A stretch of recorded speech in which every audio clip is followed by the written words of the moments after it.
Hello, it's Ocho Libre here with another adventure out of the box. The box meaning the studio in Ventura, California. This month I went to Gaviota State Beach, another one of the state beaches which are north of Santa Barbara. So starting here in Ventura, I've been to a bunch of the county beaches which are around here, which are very small. They're right on the ocean, but essentially parking lots on the ocean. Whereas the parks north of Santa Barbara, which is right here, are El Capitan. I've been there a couple times. Refugio, I've been there but haven't camped there yet. And then Gaviota is this adventure right here. It's the furthest one up on the 101. Super interesting. So we started here in Ventura with Lou Dwell, the Airstream camper. Cruised on up here to Gaviota. You can see it's kind of a east-west coast here, which I always thought was weird. Being an Easterner, I always thought everything kind of looked west. But we're really looking south from these beaches, and we're looking towards the Channel Islands. You can see there's another one here called Anacapa. This one is Santa Cruz, Santa Rosa, and San Miguel. Beautiful islands. And I think from Gaviota, they're probably about 30 miles off the coast. Interestingly, that means we also have this mountain range which is running east-west, the Santa Ynez Mountains. That makes it a transverse range. Contrarily, most ranges are north-south, but this one runs east-west, and pretty much the only gap in the mountains is right here at Gaviota. There's a canyon. These are about 2,000 feet high. And there's a canyon that comes right through here, and right at the very bottom of that canyon is the Gaviota Campground, which has some interesting effects that you will see. Right here is Point Conception. Point Conception is interesting because if we pull back a little bit, you can see Point Conception here. It's kind of like the Cape Hatteras of the West Coast. It is a major weather turning point, significant point. We typically in California have what's become known as the RRRR, I think, ridiculously resistant ridge of high pressure. High pressures work in a clockwise manner. Contrarily, low pressures work the opposite way. A hurricane is a low pressure system, which means it runs counterclockwise. But this is what keeps our sunny skies clear in California. Also keeps us from getting rain, also gives us these strong northerly winds, which sometimes wrap around here, also sometimes cause an eddy, which give us southerly winds. But when this high pressure moves around and moves around into the Central Valley or moves over here into the desert, it can wreak havoc with the Santa Ana winds. What happens is we have a high pressure over here, low pressure over here, and the wind just funnels out around these mountains. You sound like a weatherman. I'm no expert, but I think the Santa Anas can come when we have a high pressure both in the Great Central Valley, which is this huge valley. Sierras are to the east right here, and then we have the Los Padres Range, which runs up the other side over here. So we have this huge, incredible valley, and when that has a high pressure and we have low pressure out here, all the wind funnels out here 50, 60, 70 miles an hour, wreaks havoc in the fall when we have really dry. It makes things really dry, but when fire starts, it can just roar through hundreds and hundreds of thousands of acres, like our Ojai fire in 2017, which burned over 300,000 acres. Okay, so again, I'm no weather expert, but there's another phenomenon called the sundowner winds, when a high pressure comes in here somewhere and it causes winds, mostly affects Santa Barbara. In Ventura, we seem to be shielded from it somehow, but get these super high winds, usually in the evenings and then through the nights. Oftentimes, this precedes Santa Ana winds. So I'm guessing the high pressure moves somewhere and then causes the winds to funnel back out this way. However, when I first arrived at Gaviota, I got wind warnings from the park ranger, but we'll get back to that. Another interesting thing about Gaviota, which is again right here, it's right where the 101 turns up into the mountains. Another interesting thing is it is the last spot before you get to the Hollister Ranch, aka the ranch in surfing terms. Some of the prime surfing area here are these beaches here: Government Points, Coho Bay, St. Augustine's, Razor Blades. I've never surfed any of them. The only way you can get to them is you got to know someone like Yvonne Chouinard or Jackson Brown or one of these dudes who owns a big ranch here. For some reason, it's cut off from public access, which the California coast is not supposed to be, but I guess the money rules here. It was, I think, Captain Hollister owned this ranch. It's about 12 miles from here to here. And if you have a boat, you can go there and anchor off the coast and surf these areas, but you can't go up past the high tide line. So I've commandeered the SS Ocho here. It's an inflatable Achilles boat. If I can get the thing so that it holds air and I can get this old Johnson motor, 1974 Johnson working, this may be the vehicle to attack the ranch from the water. Stay tuned. Here's the Gaviota Campground. I had spot number 8. Interestingly, Ocho gets Ocho right there. As I mentioned, when I pulled into the camp, it was a beautiful day, and I met the camp ranger, and she said hello, and she said, "Oh, by the way, we got wind warnings for tonight." And then I met my neighbor, and he said, "Oh yeah, it's really nice today, but they got wind warnings." And I'm like, "What's up with the wind?" So later that night, the wind started howling, and I'll tell you more about that. But this is the Gaviota Pier, originally built in 1888. It's currently, I think, about 300 feet, and it used to extend out about 1,000 feet. So that was quite a bit more when it was built in the 1880s. And it was built by not Captain Hollister, but Colonel William Hollister and others from the Santa Barbara area who wanted a shipping point to ship cattle up north to San Francisco and also trade lumber and so forth, which San Francisco needed, I guess. A really cool a riveted steel trestle train runs over the top here. I love the construction of the rivets with steel before they would weld steel.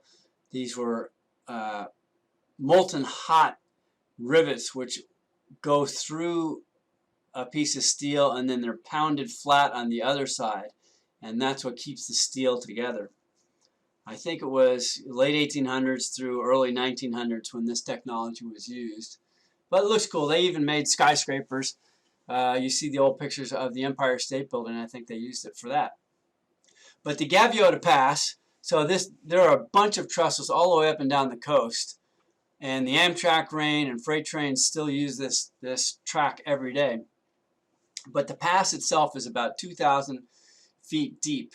And in the late 1800s, you could only take horses through there and eventually wagons, and then they built it into a roadway. But at this point, they used the pier.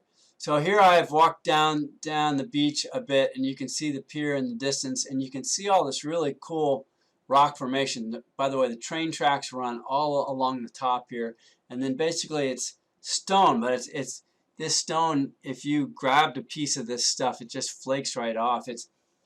I looked it up. It's called the Monterey Formation. It's a sedimentary rock, so that means that this was the bottom of the ocean, which got compressed over millions and millions of years, and it's all fossil, microscopic organisms, marine organisms, and shells and so forth, which eventually got compacted into all these layers, and then at some point were uplifted and formed these sharp-angled cliffs.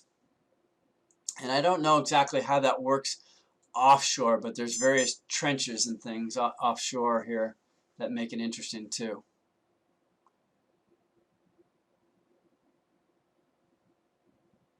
There's some more of that Monterey formation. You can see it like slices of sliced loaf of bread.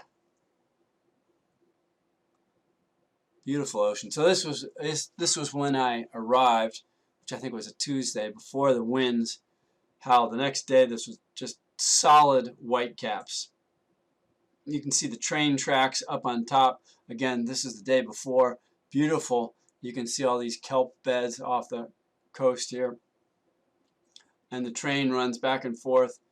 It's a fabulous train ride all the way, I think from San Francisco all the way down to San Diego. A lot of it is right along the coast, literally right along the coast. It jogs in LA, into downtown LA, but then most of the way down to San Diego, it's all along the coast. Here's a shot of the tunnel, which was eventually built, I believe, in the 50s and still exists today. If you're going northbound, you go up through this tunnel to continue up the coast on Route 101. So RV World, I'm still learning about all the different kind of vehicles that are out there, and here's kind of a cool vintage one. This is a very small one. I couldn't quite tell what brand it was. There's a sticker here that says covered wagon. It's unique because it's very small. I would say maybe 16 feet, about the same size as mine, but it has dual axles instead of a single axle. Dual axles are supposed to make trailers a lot more manageable. If you have a single axle like mine, they're very, very squirrely and tricky to back up. But this is aluminum skinned and kind of looks in some ways like my trailer, like an Airstream and like my little base camp trailer. Here's a vintage Coleman out of the 70s. About as limited a trailer as you can find. It's kind of a fiberglass base. This thing pops up and you've got kind of a crappy tent situation. Anyway, it's another type of vehicle. Of course, you still see these old VW camper vans. People love them, and there's still a ton of them around. I met this guy and checked this one out. This one, probably 60s, 70s. It has, the engine is right in here in these things, and when you look at it, there's a single sheet of plate metal here, and your feet are right here. There is absolutely nothing in front of you except for that tire if you run into something. This one's got a pop top, obviously. Notice this freight train, these huge freight trains still going over these trestles. This one had these cars which were full of some kind of sand or decomposed granite kind of stuff. So it was a heavy, heavy train. This camper is called a R-Pod, Hood River Edition. Having been in Hood River a couple times, I noticed this and it looked kind of cool. It's sort of a giant teardrop shape, and a friend of mine has one of these. It's got an air conditioner up there up top. You can stand in the middle, and this pop out, I think, is where the kitchen is. And then you've got the bed over here in the shorter area, and I think another bed back here, or dining back here. It makes this more aerodynamic, which is good when you're hauling these things, and a little bit smaller. But they're kind of cool looking little trailers. Another one here, this one, kind of a more advanced version of that Coleman type trailer. When I first saw it, it was all popped out. This guy actually left because the wind, too much wind. But when I saw him the next morning and he was packing up, it packs down to this little tiny thing. So it pops out as a tent in the front, in the back, and on both sides. He says it only took him an hour and a half or so to set it up, but it looks like a major pain in the butt. Looking like the Silver Wolf here. Here's my Sprinter van packed with surfboards.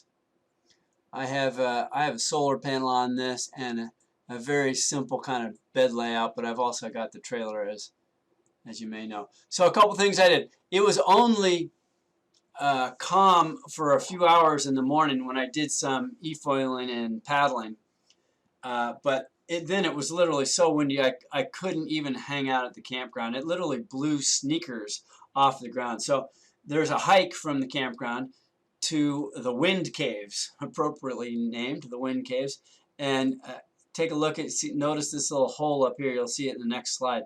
But these are caves.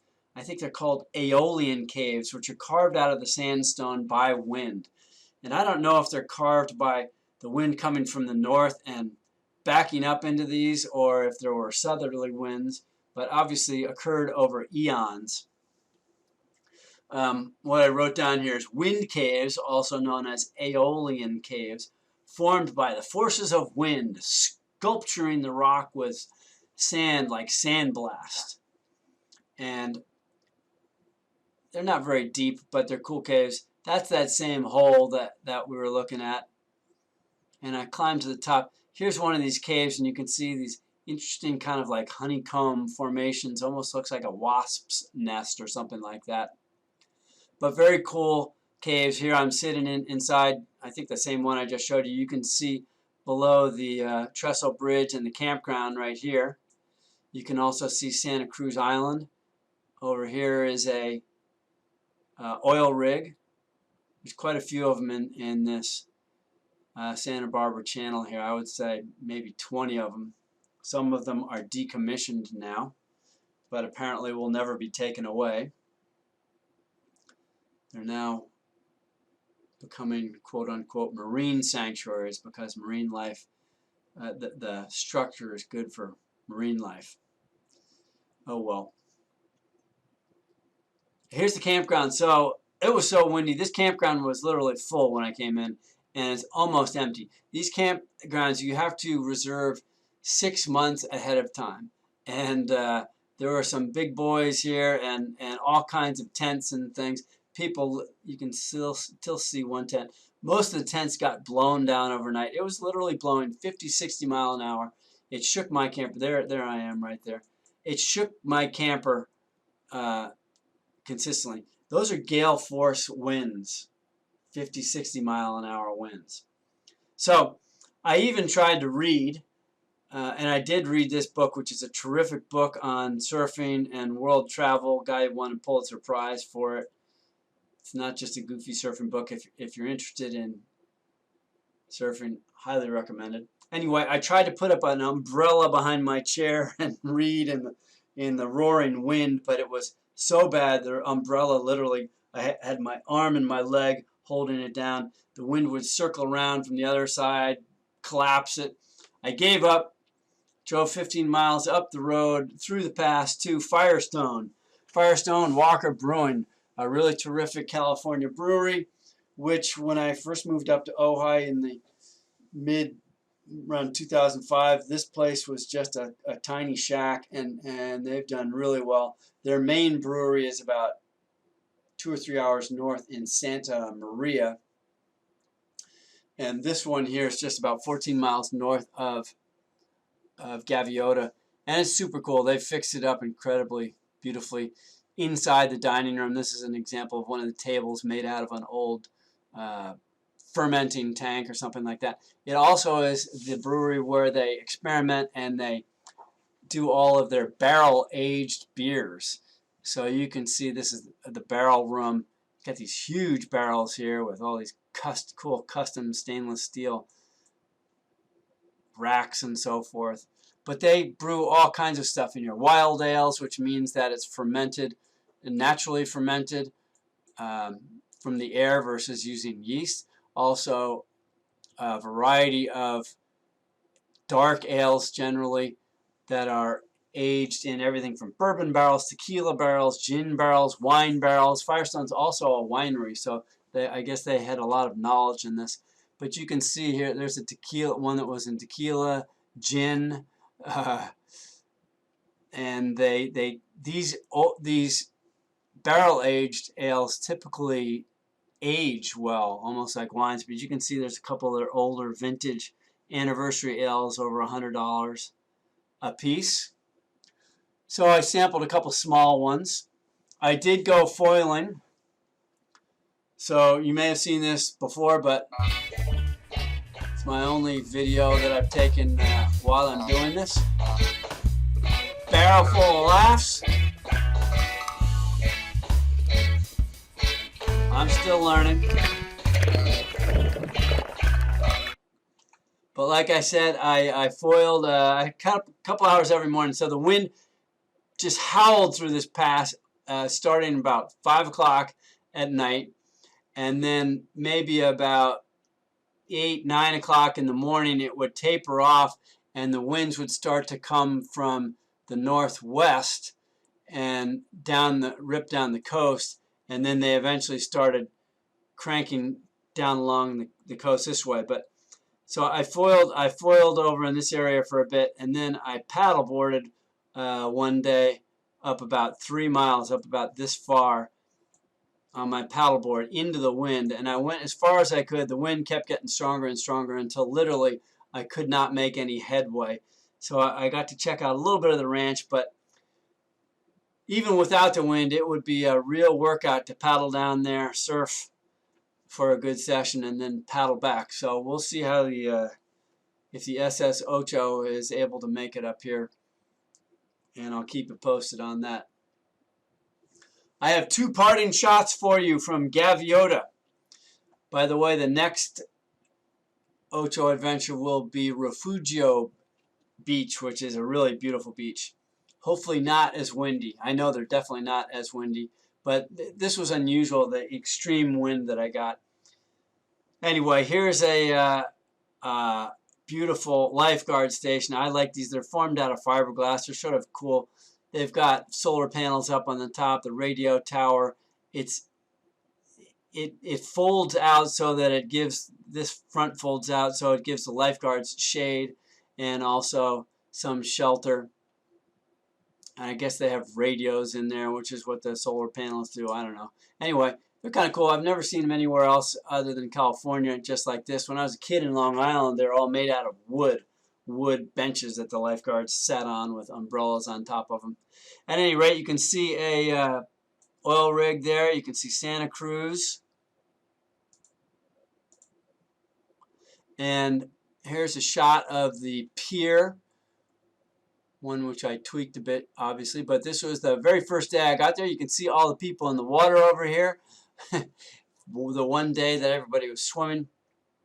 The water was nice, about 65. It's since gone back down to 60s because we still haven't gotten the southerly winds of the summer, but hopefully it'll warm up a bit more, and at the Refugio campground we'll maybe get some surfing in if there's a swell. So I look forward to seeing you at the Refugio campground. Vaya con Dios. Adios. We'll see you next time. Ocho Libre out.